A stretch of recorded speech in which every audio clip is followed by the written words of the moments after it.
Inirekomenda ng oposisyong senador ang pagsasampa ng kasong kriminal labang kay dating House Speaker Martin Romualdez kaugnay ng investigasyon ng Senate Blue Ribbon Committee sa umano'y anomalya sa flood control projects.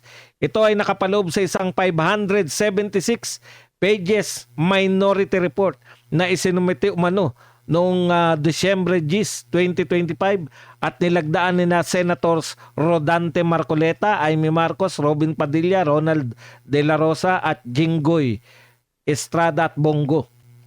Ayon sa report, maraming opisyal at pribadong individual ang nadawit sa pagdinig at sinasabing ang pananagutan ay humahantong kay Romualdez. Binanggit din na maaari siyang managot kung hindi man bilang kasabwat ay dahil sa kababayan sa tungkulin bilang leader ng Kamara.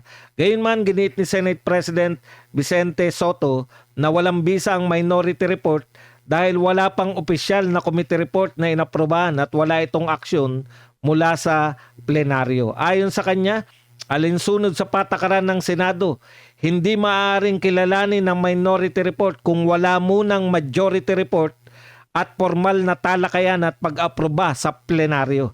Binigyan din ni Soto na hanggang hindi ito tinatalakay at pinapasa ng buong Senado, ang naturang ulat ay wala pang legal o lehislatibong bigat at hindi pa maaring ipadala sa mga ahensya tulad ng Ombudsman o DOJ. Partner Dan, anong masasabi mo rito? Pero bago yan, partner, sumagot, pasalamatan muna natin ha, si Chansky0961 at nagpadala ng ating pangmerienda o 15 Hong Kong dollars. Iyan, thank you very much. po kay Palakpakan Chansky. natin yan. Partner Dan, partner Babs, pwede bang ituloy mo muna kasi mayroon na sagot din si Lacson patungkol dyan. Dyan pa rin, partner Babs. Saan? Ayan, nasa GC. Sa G. Inahanap ko rito. Meron na bang sagot? Ito. Si Lacson naman ito, si Lacson. Kaugnay pa rin dyan sa committee report na minority report na sinabi ni Senator Marcolita. Wala ko rito eh. Wala sa akin. Basahin ko na. Partner, siguro ituloy muna natin tong mamaya na to ibigay natin yung kay Lacson Ituloy sige. na muna natin to, pasagutin muna natin itong si Soto at saka itong pagkatapos ko bigay ko sa iyo kung sumagot dito kay Nandiyan na ba sa GC? Oo. Nandiyan na ba sa GC? At check ikaw na magbasa mamaya doon Bigay ko lang yung komento rito, partner, kasi may nakahanda akong komento rito dito sa minority senators na to. Actually, ginawan ko ito pinost ko ngayon, nakamahindi sa akin ito mga partner, So, sobrang gigil ko lang. Pero bago yan, partner, may napansin ako kahapon. Kayo ba may mga napansin ba kayo kahapon ng si Senator Marcoleta ay magtanong na doon sa mga witness? Partner. Meron kasing kayo Yung, sinabi niya, yung Mr. witness ba na nakatakip? Yung dalawang babae. Ang napansin ko, partner, mukhang ang sumasagot si Lacson. Kaya nga, ang post ko ngayon, partner, nakapost kayo sa Facebook ko to. Ito yung question ko, partner, mga partner. Yung witness na tinatanong ni Senator Lacson, ang sumagot, yung tinatanong yung witness, ang sumagot si Senator Lacson, kailan pa naging witness si Senator Ping Lacson? Baliling, yan, nadugtungan. At nakalimutan yata ni Senator Lacson na senador siya at siya yung chairman ng Blue Ribbon Committee. Ayan. Kasi kahapon, dalawa ang pinapilan niya Parang tingin ko, naging spokesperson siya ng mga witness. Pangalawa, partner, Pangalawa, siya na mismo kinukonsider. Siya sumasagot Okay, dito tayo. Quick lang ito. At sabi ko nga dito, tama kayo, nababagalan tayo. Ito naman mga partner ay isang mungkahi. Hindi naman ito desisyon kung hindi ito ay isang may kasabihan nga tayo dito, suggestion but not decision. The minority submitted their the suggestion but not the decision. Ngayon, agad-agad kinontra ho mga kabayan nito hong ni One Ball University. Obviously, talagang alam naman natin kung bakit nandiyan ang mga yan. Ako, ito lang sabihin ko. Kaya Senator Soto, ako saludo ko sa iyo dahil di mo kinukuha sa sahod mo.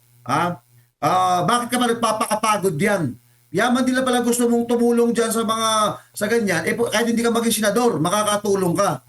Ngayon, ito sasabihin ko siya, uulitin ko, Mr. One Ball University, hindi ka uubra kay Senator Marcoleta. Partner, basahin ko na to para sa dugtungan na lang ni BMR ng kanyang Sige. pag-isahin na Sige, natin. partner. Bagay sa basurahan. Yung kaninang sinasabi natin na rekomendasyon na nilalaman ng committee report o minority report. Ito ang sagot ni BRC Lacson. Chairman. Okay. Ganito nilarawan ni Senate Blue Ribbon Committee Chairman Ping Lacson ang minority report na ipresenta ni na Senator Rodante Marcoleta at Senator Amy Marcos ng Minority Bloc. Kaugnay ng ginawang pagdinig ng committee sa flood control scandal nitong Enero 19. Aniya, walang ibang lugar para sa naturang ulat kundi sa basurahan. Dahil tanging Blue Ribbon Committee lamang ang may otoridad na mag-report at dapat aprobahan ito ng mayorya ng miyembro ng committee. Respect begets respect. How will I, as a chairman of Blue Ribbon Committee, treat with respect a document that symbolizes disrespect towards the Blue Ribbon Committee and the entire Senate? Partner, BMR, Ayan. Ganda nito, partner, kasi correct. same na same sila ng argumento dito ni School Bocol graduate. One ball. Wambol, oo. Isipin nyo, sinasabi niya rito, hanggat hindi daw ito tinatalakay ng buong Senado, no? Buong Senado, mga kapartner, ay hindi daw ito magiging legal, walang legal na basihan. At sabi nga dito ni Lacson, basura, at dapat sa basurahan daw ang punta nito. At ayon pa sa kanya, sa bandang dulo, respect begets respect. Ito yung sinabi ni Lacson na. Dito na ako magbibigay ng komentaryo. Lacson, naalala mo ba? Noong si Senator Marcolita ay nag-uumpisa nung pagkaano na yan, ng Blue Ribbon Committee na yan noon, di ba, daldal ka ng daldal doon, expose ka ng expose sa kabilang banda, habang ongoing yung ginagawang pag-Blue Ribbon Hearing Committee ni hearing ni Senator Marcolita. Ano ang tawag sa'yo, Lacson? Sige nga, may respeto ka ba? Nirespeto mo ba ang Blue Ribbon Hearing Committee ni Hindi. Senator Marcolita? Tapos ngayon sasabihin mo, respect begets respect. Now, kung karespeto ka, di ba mayroon kang inexpose na sinasabi mo na mayroon nagpunta sa Senado na kontraktor at pinuntahan ng isang senador na pinatutunog mo tila baga, ito yung mga kaalyado ni Senator Marcolita at sabit dito sa flood control. Eh nang ikaw na mismong nag-hearing, napag-alaman, abay kakampi mo pala, si Bindalo kampi pala. Nano, ano na ngayon? Nasaan ang pagiging, di ba? Nasaan ang Si pagiging... Bindalo ano, si Bindalo pala, nawawmali ka eh. Palibasa kasi, Baka partner, baka napagtanungan lang yung staff ni Marcoleta. Saan ba rito yung opisina ni Bendalo? kaya nga eh. Kasi di ba, ongoing, ito kasi yung sinasabi ni Lacson, akala mo naman kung sino makasabi na respect begets respect. Oo nga, tama ka dyan. Pero ang ginawa mo bang pagdadadaldal doon sa kabila, pag-expose, ano ba ang ibig mo sabihin doon? Respeto ba yon? Sana, bago ka magsalita nito ngayon, Lacson, sinabi mo, hindi ka muna pala sana noon nagdadadaldal. Correct. Nanahimik ka until such time na naagaw nyo na ang chairmanship ng komite na Blue Ribbon. Ang problema sa'yo, bida-bida ka na. Expose ka na ikaw naman ang na-expose ang katangahan ninyo. Yan, partner. Partner, sundan lang natin yan. Yung ine-expose niya nun, dapat pinurso niya ngayong siya na yung Blue Ribbon. Correct. Sino yung 17 ba? Yung sinasabi niya, 17 contractor. Wala na nasaan isa. na? Wala siyang Nasaan isa. Di ba? Yun yung sinasabi natin eh. Gusto nilang agawin yung Blue Ribbon Committee for the sake na wag hawakan ni Marcoleta kasi maraming na-expose si Marcoleta. Yung mga nakipagtulungan kay Marcoleta, partner, diniin niya ng gusto si Diskaya. Siya lang ang tanging nakakulong. Sabi nga natin, sino pang kontraktor na nakakulong? Ibig sabihin, Diskaya lang ang may kagagawa ng 480 mahigit na mga flood control ghost project. Kalokohan po yan, mga partner. Partner, dagdag Sige, ko lang ito Brother Dan. Ngayon lang, dito lang sa kasaysayan na ito, na nasira yata ang WPP. Parang for sale na para sa akin eh. Correct. No? Parang porsyento yung kung sino ang pinakamalaki ata ang bigayan, ikaw makakapasok sa WPP eh. Para sa akin mga kabayan, dito kasi lumalabas. Kaya, bakit kung sino yata pinakamalaking bigay at abot, siya ho ang pumapasok ko dyan. Kamukha ni Bernardo, 1 billion daw ang pledge, talagang nilalabas niya 1 billion. Paano ako maglabas ng 2 billion kaya itong itong Diskaya? Yun Baka ang magbalikan. hinihintay nila. Yun ang hinihintay siguro nila. O, di ba? Na Pero maglabas yung Diskaya. sabi nga ng Diskaya, para kaming na-hold up dito, para kaming naloko dito. Kasi bakit? Sabi mo, maglabas kayo, isa sa mga patakaran namin yung restitution. Na maglabas kayo ng pera, ilabas yung pera. Yung mga yun, naglabas yung mga yun eh. Pati mga luxury car, kinakukuha nga, di ba? Ayun. Pero hindi pa sila nasama sa, diyan sa WPP. Bagamat mabigat to yung mga pahayag ng Diskaya na ang binabanggit po dyan, Saldico, at saka ho itong si Martin Romualdez, at saka may nababanggit pa dyan sa Ilocos, sa Lawag. Di ba? Para sa akin lang, yun lang. Pero ngayon, yun nung nag-expose ng ganong kalalaki, nag-iisa lang po siyang umihimas ng Reyes ngayon. Ay, hindi pala. May kasama na siya pala ngayon. Si Agimat. si Agimat. Si Agimat. Partner, ito kaya nababanggit tong respect na to, bigets respect. Sa tingin ko, nasasaktan to si Ping Lacson. No, nasasaktan Correct. siya na ang ginawa kasi nito ni Marcoleta at ni Aimee Marcos, pinamukha sa taong bayan na mali ang direksyon ni Ping Lacson. Na dapat ang tinutukoy nila ay yung pagtukoy sa mastermind. Ang napahiya si Lacson kasi direkta tinuro ng Minority Report na ang di umanong mastermind ay si Martin at saka si Saldico. Partner BMR. Kaya partner, mayroon pa ako rito. Sige. Itong si Soto, no? Balikan lang natin yung kanyang mga sinabi dito bago ako magminto. Sabi niya, ngayon sa kanya, alinsunod sa mga patakaran ng Senado, hindi maaaring kilalanin ang Minority Report kung wala munang Majority Report at formal na talakayin at pag-aproba sa plenaryo. Binigyan din ni Soto na hanggat hindi ito tinatalakay at pinapasa ng buong Senado, ang naturang ulat ay wala pang legal o legislatibong bigat at hindi pa maaaring ipadala sa mga ahensya tulad ng Ombudsman o DOJ. Teka, may problema yata dito si Soto dito, partner. Kasi mukhang mayroon yatang balak si Soto. Ito analogy ko lang. Hindi ko alam kung tama ang pag-analogy ko, partner Buds, no? Pero mukhang dito sa sinasabi ni Soto, hindi ko alam kung sadya niya itong sirain ang institusyon ng Senado, lalo na yung Blue Ribbon, o hindi niya lang talaga ito alam. Partner, kasi itong Minority Report na sinasabi ni Senator Marcolita na ayon sa kanya ay wala daw itong bigat. At pag hindi pa daw itong tinalakay ng legislatibo, wala daw itong saysay, wala itong kwenta. Ayon nga kay Lacson, basura ang punta nito. Teka sandali, sinasabi nyo ba, Senator Lacson at Senator Soto, na yung Blue Ribbon Committee, hausyaw, basurahan yan? Bakit? Kasi, sa pagkakaalam ko, nang inumpisahan ni Senator Marcolita ang pag-iimbestiga sa Blue Ribbon Committee, tinawag itong motu proprio in aid of legislation.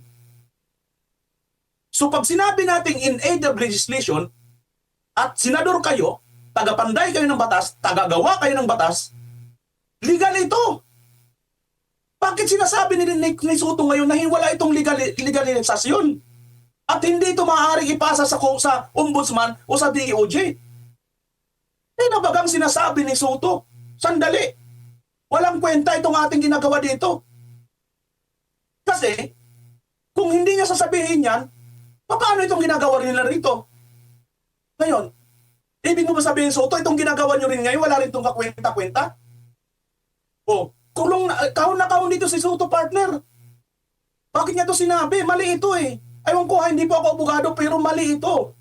Ang logic dito, Kasi, tandaan nyo si Senator Marcolita, legal yung ginawa nila eh. Nasa in aid of legislation yung ginawa ni Senator Marcolita eh. ay naprubahan po yan ng Senado. Dahil lang sa kanilang kapresyo, ng magtropa na itong Lacson at saka itong Soto, sasabihin nila ngayon, hindi ito po pwedeng kilalanin at hindi ito pwedeng So ibig sabihin, paano kung nagpalit ng ng tawag nito? Nagpalit ng bagong liderato, mapalitan ka dyan, at sabihin na ngayon ng bagong liderato, yung ginagawa ninyo ngayon dito, na hindi nyo inaayos ang inyong investigasyon sa Blue Ribbon Committee. Katulad din ito, basura din yan. Walang kakwenta-kwenta yun. Magpanibago tayo ng Blue Ribbon ngayon at imbestigahan natin mula sa umpisa hanggang sa pinakatas. Anong magagawa mo? Kasi ang Senado, majority rules po yan, partner. Partner, ano lang natin. Bago yan, partner. Bago sige. yan. Partner, meron tayo dito mga nagbigay naman ng pampakape. Kay Imelda Calves, maraming salamat po. Ayan, palakpakan natin. Maraming salamat po. Okay, partner, ano lang natin, no? Yung pinag-uusapan kasi rito, tama naman na hindi po pwedeng walang silbi ito dahil pinirmahan ito ng 6 na sa siyam kasi minority.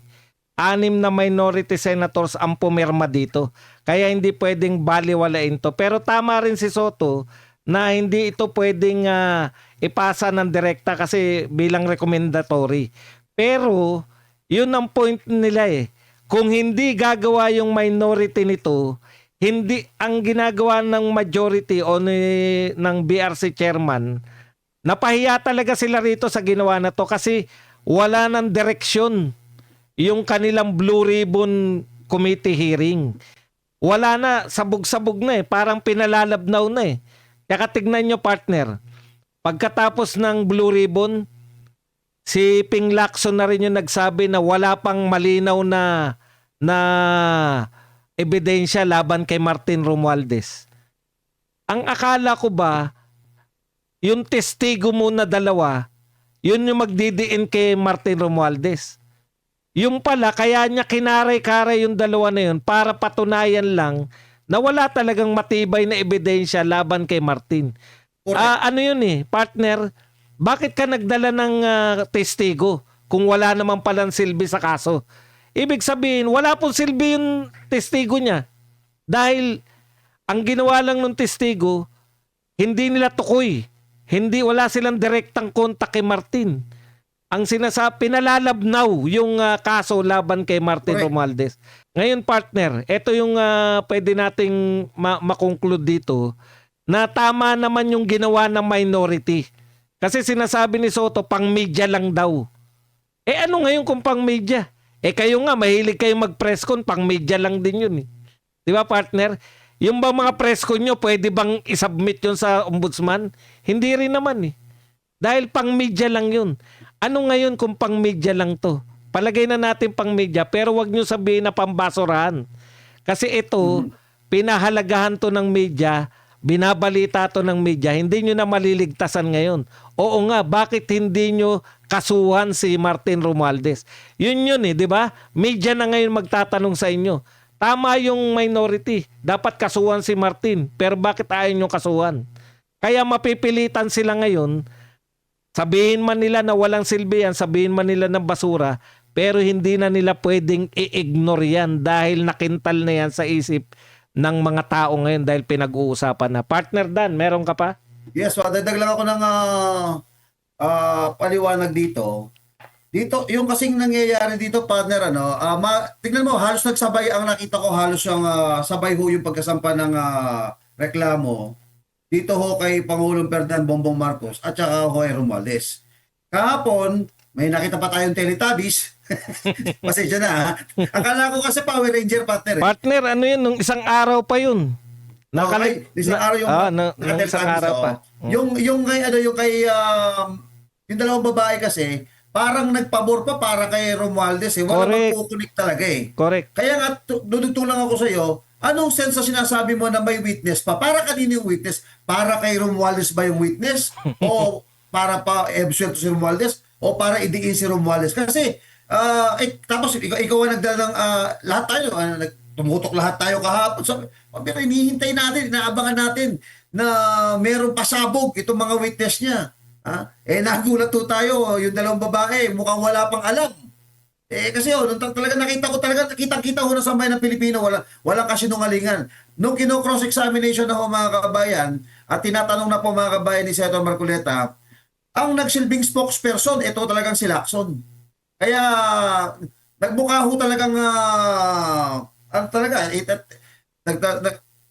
sorry to say yung words ko mukhang parang walang parang timang ganun. Kasi isipin mo timang talaga eh. Kaya dalawa halimbawa si Father BMR at si Father Badong tanong ko kayo. Tama, sige. Halimbawa ang kausap ko ang tinatanong ko si BMR. Hindi, kunwari ako yung Blue Ribbon Committee Chairman. Ikaw ang Blue Ribbon. Mr. Chair, may tanong ako dito kanino? Diyan kay BMR, yung witness. Mr. Sino ba yung may-ari ng bahay? O sino sumagot? Yung chairman. Si BMR, si Bads sumagot. Yun ang problema. Pinapunta mo ron, dapat sagutin mo sila.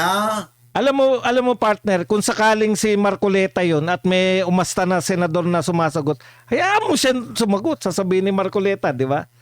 Siya tinatanong. Actually, mabait si Marcoleta kahapon, Senator. Pinagtatawanan niya lang. Alam mo, matalino eh. Tayo nakapansin eh. Hinayaan niya ang taong bayan na humusga. Kasi kaya nga pagkatapos, isang niya, nung nasa live na siya, sabi niya, wala pa kayo napansin habang ako yung tatanong. Yun lang yung tinong niya, di ba? Kaya taong bayan na humusga. Kaya tinatrap sila, no? Ngayon, itong si Lacson. Galit na galit ngayon. Bumubuelta kayo si Lacson. Kumbaga partner, sila yung gumawa ng patibong. Ay, sila ang gumagawa ng patibong, sila ang napatibong. Sila nahulog sa sarili nilang patibong. Exactly. Partner BMR. Sa Madrid sabi kasi partner dito na nabulaga itong dalawang ito. Kasi alam nyo, mga ano na sila mga matataas na yung mga tahid diyan sa Senado. Hindi nila akalain na may papasok na isang bagito na senador na Marcoleta na bigla silang magugulantang dahil mas malalim pala bumanat itong si Senator Marcoleta. Yun ang hindi nila na-expect mga kapartner. Kaya ngayon, hilong talilong sila papaano nila didipinsahan yung mga banat or yung mga argumento ni Senator Marcoleta, mga kapartner. Okay, partner. Meron pa. Punta na tayo sa isa pang balita. Medyo laktawan natin yung isa para mas exciting. Sige. Binanata ni Davao City 1st District Representative Paulo Pulong Duterte ang Senate Blue Ribbon Committee dahil sa umano'y kakulangan ng determinasyon sa pag-usad ng mga investigasyon. Partikular kapag nadadawit na ang mga pangalan nila Pangulong Ferdinand Marcos Jr. at dating House Speaker Martin Romualdez. Sa kanyang pahayag, iginiit ni Duterte na lumitaw sa mga pagdinig ng Senado na ang testimonya ng dalawang saksi na nag-uugnay kana Romualdez at Carly Diskaya, subalit nang itanggi ito ni Diskaya, umatras umano ang Senado. Binanggit din niya ang umano'y katiwalian sa flood control projects na kinasasangkutan ng mga kaalyado sa Kongreso na ayon sa kanya ay hindi nabibigyan ng sapat na pansin habang patuloy umanong nawawala ang bilyong-bilyong pondo. The people are not blind. They know when they are being played and they will remember who look away. Dagdag pa ni Congressman Pulong. Partner BMR, ano masasabi mo rito? Ayan, napakagaganda nitong sinasabi ni Congressman Pulong Duterte dahil kapansin-pansin talaga ito mga kapartner. Totoo itong kanyang mga obserbasyon at ganito rin po na ang larawan na napapansin ng mga taong bayan.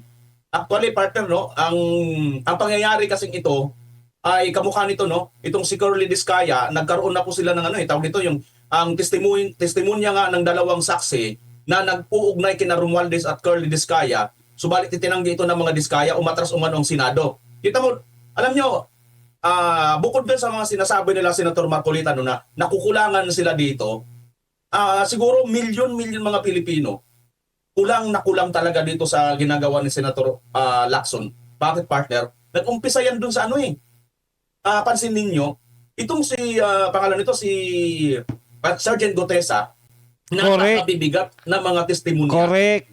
Pero nagtataka tayo, partner, wala man lang halos nagtatanong sa kanila, ng mga senador.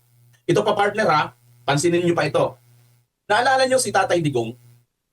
Gigil na gigil silang makapunta si Tatay Digong. Nang pumunta halos hindi na nilang tanungin. Correct. Di ba? Ganon din ito si BP Sara. nang hindi pa nila napapapunta, gigil na gigil silang pumunta. Nang pumunta si BP Sara at nag-take an oath na, wala na halos nagtanong sa kanila. Pagkatapos after ng wala na doon, sa kanila ngayon babanatan. Mga traidor. Di ba? Partner, baka hindi sanay sa hindi scripted yung mga yan. Kaya si Gutesa, nabigla sila. Hindi nila kilala eh. Baon-baon ni Marcoleta eh. Baka kaya hindi sila nakapagtanong. Ang partner, tumpak yan. Tumpak yan. Bakit kanyo? Kasi kung talaga, ito magtutuhanan na tayo. Congressman ka, senador ka, matalino ka dapat eh. Ha? Huwag mo nang sabihin na hindi ako matalino. Matalino ka dapat. Matalino sila talaga, partner. Oo, matalino ka dapat kasi hindi ka naman malalagay dyan eh. Kung hindi ka matalino eh. Correct. Matalino ka. Ngayon, sa pagiging matalino mo, dapat may kaakibat yan na mayroon kang street smart. Yun ang wala sa kanila. At nandun yun sa mga Duterte, partner. Partner Dan. Okay, maganda tong sinabi ni Pulong Duterte, pero inaasahan ko dito yung kapag kasi ang mga Duterte ang nagsasalita, ang inaabangan ko, alam niyo kung sino inaabangan ko? Sino? Si Auntie Claire. Hindi sasagot yan. Kasasabi pa lang to eh. Dito talagang sasagot yan eh. Mm. Tingnan nyo, kapag bumanat ang Duterte laban sa administrasyon, sasagot talagang matindi ang sagot ito. Ito pakita ko lang. Pero talagang malaki ang talagang pagtataka ko nung sinampahan mismo ng abogado. Napansin nyo ba? Binanatan ho ba ni Auntie Claire yung abogado? Hindi. Yung nagsampa ng impeachment. Oo. Hindi niya na binanat. Di ba? Tahimik, di ba? Hindi, Parang nagsampa tinanggi ka niya. ng partial paper. Ayan. O media, wala na. Tapos hinahanap ko sa media. Nasaan yung yung mga mainstream media sikat na nag-interview? Dapat ganyan, di ba? Yung sensational case, hinahanap pa ganyan, hindi interview agad eh. Bakit tahimik yung abogado? Bakit Diba, wala nag-interview, no? Oo. Wala Oo nga, nag-interview. tama, maganda yung punto mo, partner ha. Lahat ng mga sabi ko nga sa popular na tao. Tingnan nyo, simple-simple lang yung logic nito ha. Kapag may mga sensational case, correct. agad-agad nakipag-unahan yung mainstream media. Gusto, exclusive interview yan. Tara, interview natin dito. Eto, isang sensational na kaso na impeachment. Nawawala yung abogado. Hindi man na na-interview sa mga studio. ABS-CBN, TV5. Ano pa? GMA, magpapagkita tayo. Nasaan na sila? Okay, no. Okay. Ano sa tayo doon? Yung nagsampa na lang nag-endorso na lang. Hindi pa nila in-interview. Correct. Di ba? So, Tama. patahimik. At pinakatahimik dyan, si Auntie Claring. Kayo na ho, tapos sabihin niya, hindi scripted to. Hindi pa. Kwento nyo sa pagong. Baka sakali. Alam niyo, partner, Sige, partner BMR. Marami talagang nakakapuna sa kanila. At balikan lang natin si Lacson, mainit si Lacson eh. Umpisa pa lang eh. Nagsalita na siya ng don't, F, may ganun siya sinabi, di ba? Shut the F. Oo. Kumbaga, manahimik kayong mga F. Ganun, di ba? So, alam nyo, partner, wala siyang magagawa. Kasi, ito pong nagsasalita si Senator Marcolita, isang abogado at isang senador. At mayroon pong prinsipyo. Na ano yun? Yung prinsipyo na dapat ilabas kung ano yung totoo, kung ano yung tama. Which is, ito yung tama. Ito yung direksyon. Hindi nyo ginagawa. At napapansin kayo ng publiko. At salita or na ilalabas ito ni Senator Marcolita na pinaniniwalaan ng buong publiko, ng milyon-milyon mga Pilipino. At mahirap yan gibain. Kaya dahil dyan, si Lacson, pansin nyo partner, si Lacson, di ba? Hindi naman po ganyan basta-basta nag-ano noon eh. Hindi yan basta pikon eh. Talagang ano yan eh. Pero dito, pag tingin natin partner, mukhang napipikon si Lacson partner.